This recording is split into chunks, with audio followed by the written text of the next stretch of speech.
A Nike spokesperson told NPR that, quote, Kyrie Irving is no longer a Nike athlete, end quote.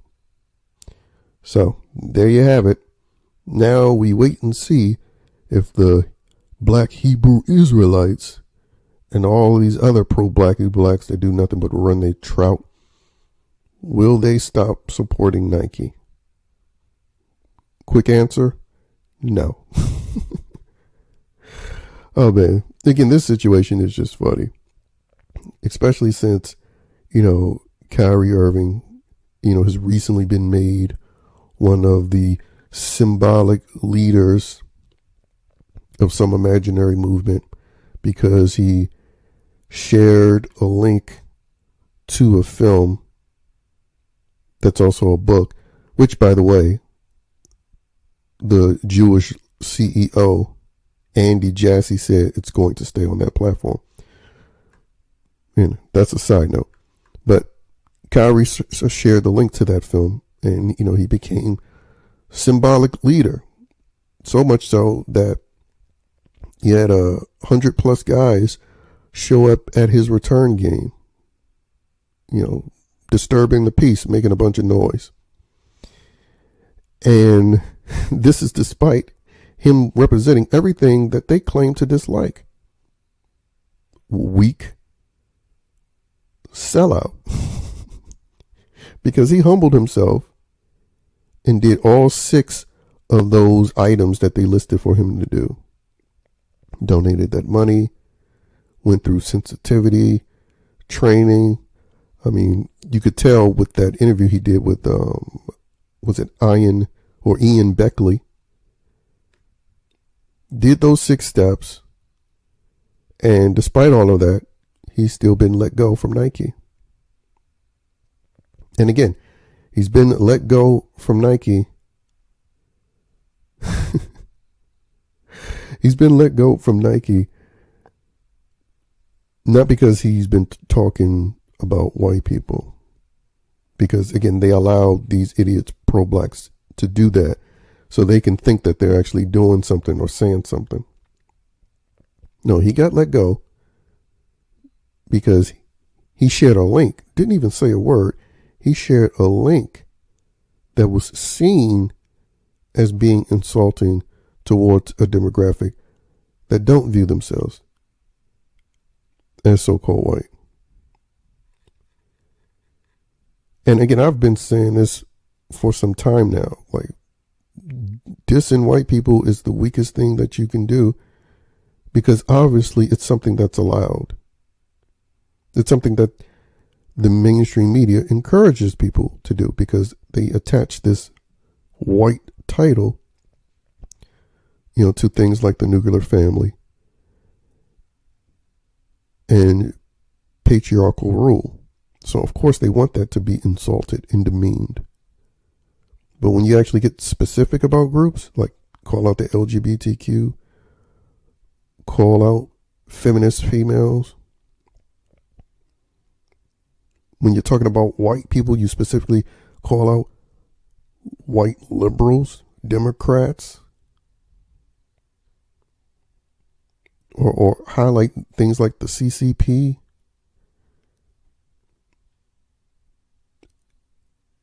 Or the many Jewish connections within the industry. When you get specific like that, that's when you truly get a response. So talking shit about white people is just the coward's way out. Because again, you're allowed to talk about white people and men, specifically heterosexual men.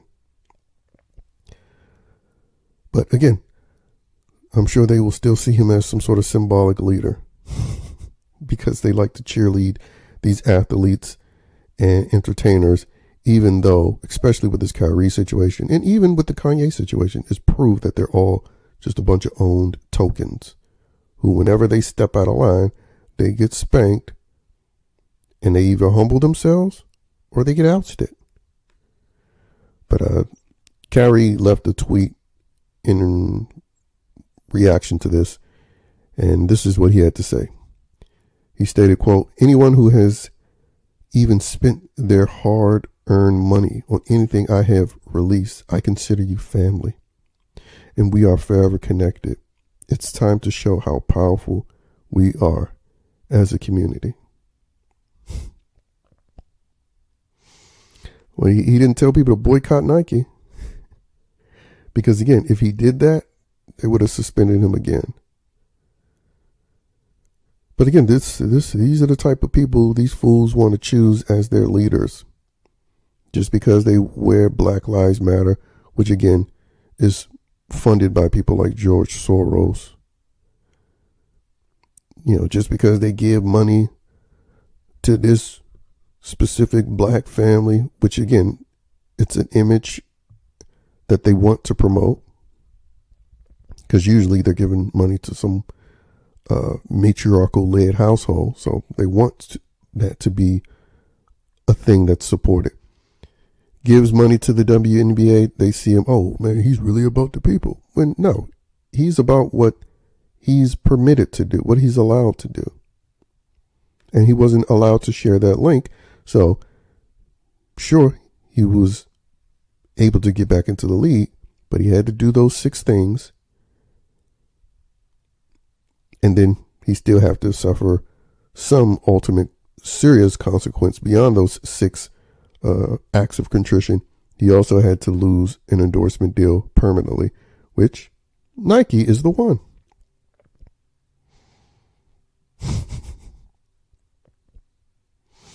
But again, I'm sure the community won't boycott Nike, and they'll still shoot and kill people over Nikes, despite all of this. And again, it's not like Kyrie Irving is someone who wasn't earning money for him. So obviously, it's not about money. Again, these people are on a crusade to humble people and have them adhere to the things they want them to adhere to, which is, you know, something that obviously Kanye West just recently realized for himself, and he's trying to be rebellious against it, which is why, you know, he just says certain things that he knows will get attention.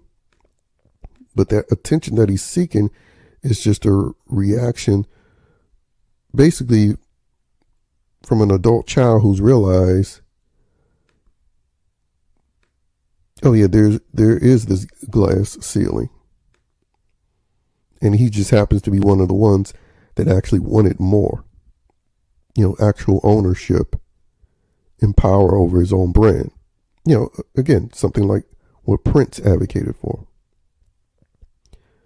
But yeah, them letting Kyrie Irving go, they're not just letting go someone who didn't do anything for their business, you know, because apparently Irving has one of the more popular signature shoes in the NBA.